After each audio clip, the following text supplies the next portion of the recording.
Bonjour, aujourd'hui je vais parler du plus que parfait et du passé récent, deux temps assez difficiles du passé, et cette leçon de grammaire c'est plutôt pour les niveaux 3, 4 et AP. Alors, voici un exemple. Quand Louise est arrivée dans la cuisine, elle a réalisé qu'Arnaud n'avait pas fait la vaisselle. Vous avez un exemple de plus que parfait. Alors, qu'est-ce que c'est le plus que parfait? Eh bien, c'est l'équivalent en anglais de had done, had read, had left, etc. Et ici, j'ai écrit en anglais parce que c'est un petit peu difficile à expliquer en français. It really expresses something that had occurred before another past action. So you really must have, to use the plus que parfait in French, you must have the equivalent of had done this, had done that en anglais, as opposed to passé composé, which is has done this or has done that. Allez, je vais expliquer un peu plus en détail. Alors, comment former le plus que parfait? Regardons ces deux exemples.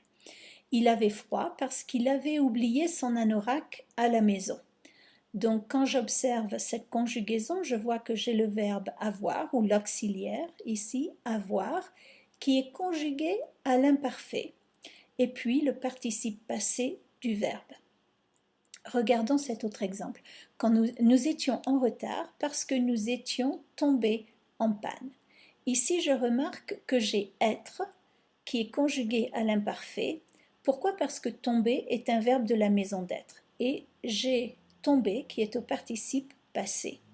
Donc, je peux conclure que pour former le plus que parfait, eh bien, c'est comme pour le passé composé, j'utilise avoir ou être avec les verbes de la maison d'être et les verbes réflexifs, mais avoir et être sont conjugués à l'imparfait et ensuite j'utilise le participe passé du verbe. D'accord? Alors, tout ce que vous savez au passé composé ou pour le passé composé s'applique au plus que parfait. Donc, les verbes de la maison d'être vont être des verbes de la maison d'être plus que parfaits. Et vous savez qu'on accorde les verbes de la maison d'être avec le sujet. Donc ici, si je est une fille, sortie à un E. Donc j'étais déjà sortie de la maison avant l'arrivée des pompiers. I had already left the house before the firemen arrived. D'accord? Vous savez que les verbes pronominaux réflexifs sont tous conjugués avec être, donc même chose ici. Ce matin-là, il ne s'était ni rasé ni brossé les dents. Se raser, se brosser les dents sont des verbes conjugués avec être parce que ce sont des verbes pronominaux. Et puis vous savez aussi que ça c'est un détail un peu difficile, mais que si on accorde le participe passé, si l'objet direct est avant le verbe, au passé composé. Et c'est la même chose au plus que parfait. Donc, par exemple, Marie, il ne l'avait pas vue depuis 2 semaines. Hein. Le pronom L' ici remplace Marie qui est une fille. Et on voit que l'objet direct du verbe voir, hein, qui est-ce qu'il a vu Marie, eh bien, est avant le verbe. Donc, on accorde le verbe ici avec le pronom. Un autre exemple, les directions que vous aviez lues. Qu'est-ce que vous avez lu? Les directions. Et vous remarquez que les directions sont avant le verbe lire. Donc, on accorde le participe passé. Direction est féminin pluriel. Donc, on met lu. Un autre exemple de structure qui place l'objet direct avant le verbe. Quel billet avait-elle acheté? Qu'est-ce qu'elle a acheté? Des billets. Vous remarquez que billet est avant le verbe. C'est masculin et c'est pluriel, donc j'ai acheté avec un S.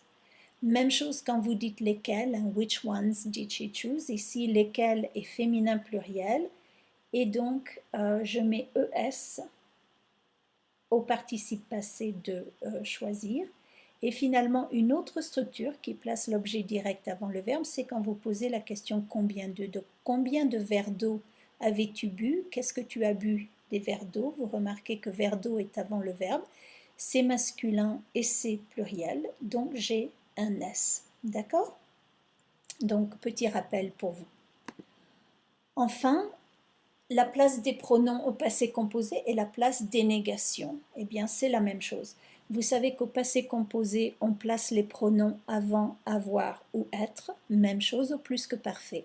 Donc, Paul en avait mangé deux, par exemple. Vous voyez que le pronom en est avant, avoir.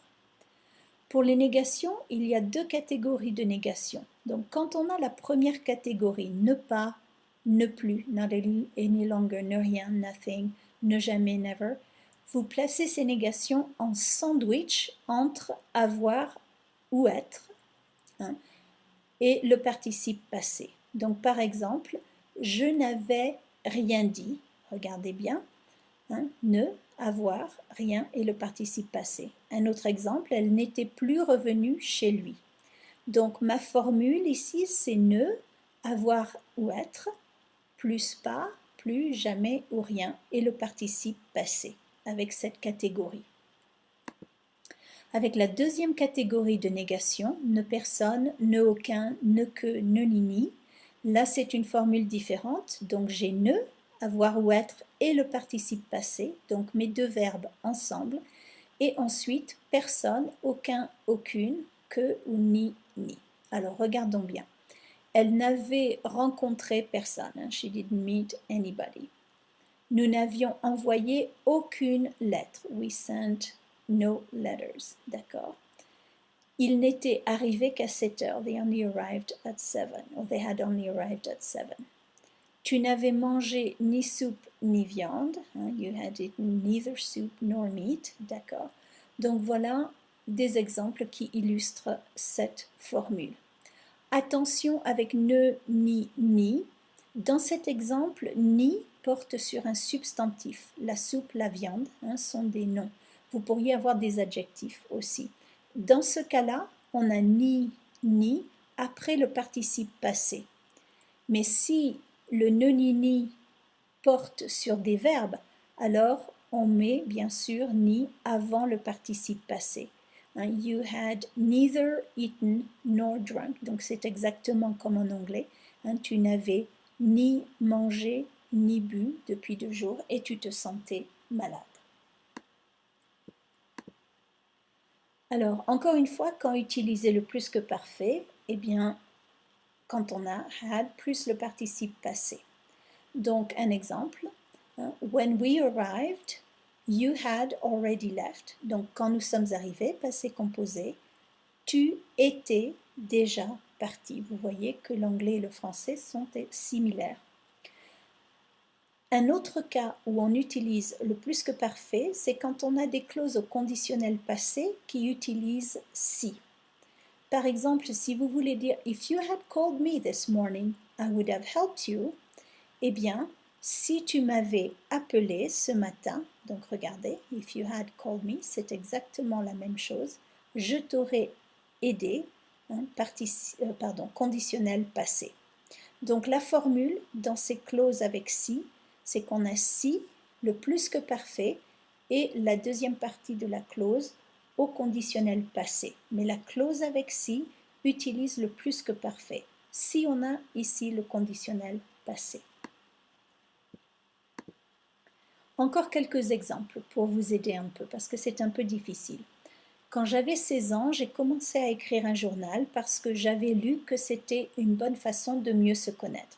So, when I was 16, l'âge imparfait, j'ai commencé une action ponctuelle, donc I started, j'ai commencé à écrire un journal, so I started a journal because I had read that it was a good way to know yourself better. D'accord?